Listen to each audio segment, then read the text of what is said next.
est-ce qu'un chrétien peut parler de la malédiction ou du moins peut-il être dans la malédiction? Voilà, donc c'est ce que nous sommes en train de faire comprendre. Un chrétien véritable, né de nouveau, ne peut pas passer du temps à parler, n'est-ce pas, de la malédiction. On va lire Colossiens 2,14 parce que la Bible est claire.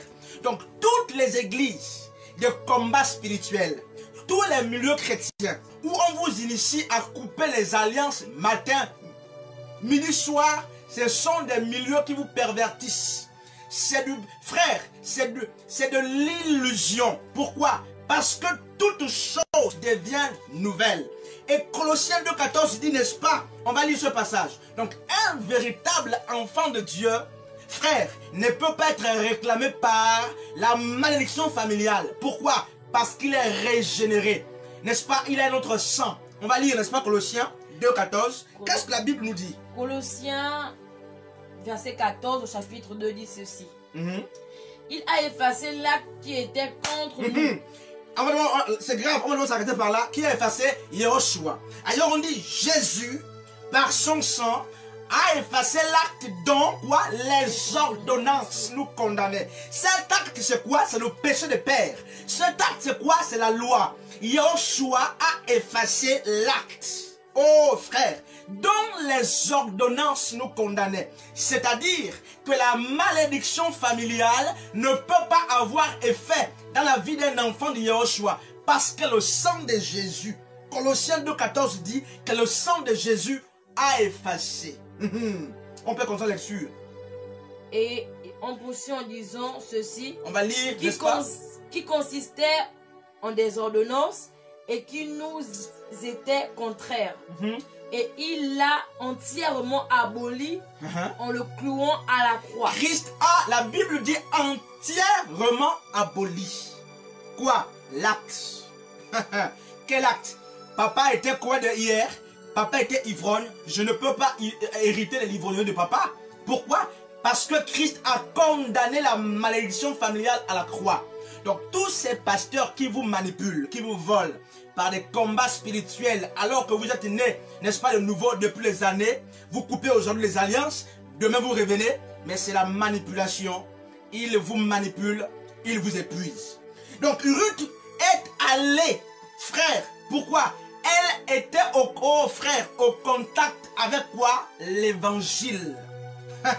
La nouvelle. Et l'histoire, pour aller très vite, dit qu'elle est allée avec Naomi. Et Ruth a fini par épouser Boaz. La Bible dit dans Deutéronome 23:3 que Ruth la Moabite, ou du moins les Ammonites et les Moabites, n'avaient pas droit de citer en Israël. Or, nous voyons que la détermination, la ferme assurance, la foi de Ruth vient de briser le joug de la malédiction familiale. Où était l'imposition de mes frères? J'aimerais te faire comprendre ce soir que la situation par laquelle tu passes, le fait que tu sois retenu captif ou captive à cause d'un acte ou d'un précepte, d'une ordonnance d'hier, commis, n'est-ce pas, commise par tes aïeuls, tes grands-parents, frères, si aujourd'hui tu es tenu captif, certainement c'est dû à l'ignorance. Qu'est-ce qu'Osée 4,6 nous dit? Osée 4,6 dit, mon peuple périt par faute de connaissance. Frère, Ruth était en train d'annuler par la conviction de sa foi le jour de la malédiction. Elle a annulé, frère, complètement la parole que Dieu souverain avait prononcée. Frère, elle va épouser qui, frère? Boaz. Or, la Bible dit que de l'union de Ruth et de Boaz va naître un fils. Oh, frères et sœurs, ce fils s'appelle Obed. Or, Obed est le père d'Isaïe. Isaïe, c'est le père de David. Et Matthieu 1,1 dit Jésus, oh alléluia, Jésus est le fils de David.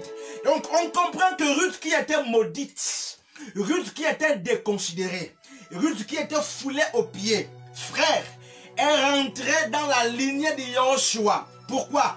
Pas par imposition des mains. Ce n'était pas une offrande. Frère, c'est la foi. La foi qui brise le joug. Frères et sœurs, j'aimerais que tu comprennes une chose. Les hommes t'ont certainement maudit. Les hommes ont prononcé les paroles sur toi hier. Mais le problème c'est quoi? Le problème c'est que si tu as la révélation de Bethléem, frère, tu as la révélation du pain, le pain de vie. Si tu es... Oh, alléluia. On va lire Romains 14, 17. Oh, alléluia, frère et soeur. Qu'est-ce qui se passe? Ruth n'a pas couru dans les églises comme nous aujourd'hui. Ruth n'a pas fait beaucoup de jeûnes, frère. Ruth a cru à la nouvelle qui disait que Bethléem a été restauré. C'est-à-dire un fils nous est né. Le pain de vie, oh alléluia, qui était prophétisé, n'est-ce pas? Parce qu'il avait été prophétisé que Bethléem, n'est-ce pas, de toi sortira un rejeton. Oh, Yoshua. Ruth avait la révélation que si je veux vers ce Dieu qui est miséricordieux, n'est-ce pas, il annulera l'acte dont les ordonnances me condamnaient. Colossiens 2,14. Et elle va se dépêcher. N'est-ce pas? Elle va fouler les pieds. Elle va glaner. Frère, nous sommes dans Romains 14, 17. Qu'est-ce que la Bible dit? Romains 14, à partir du verset 17.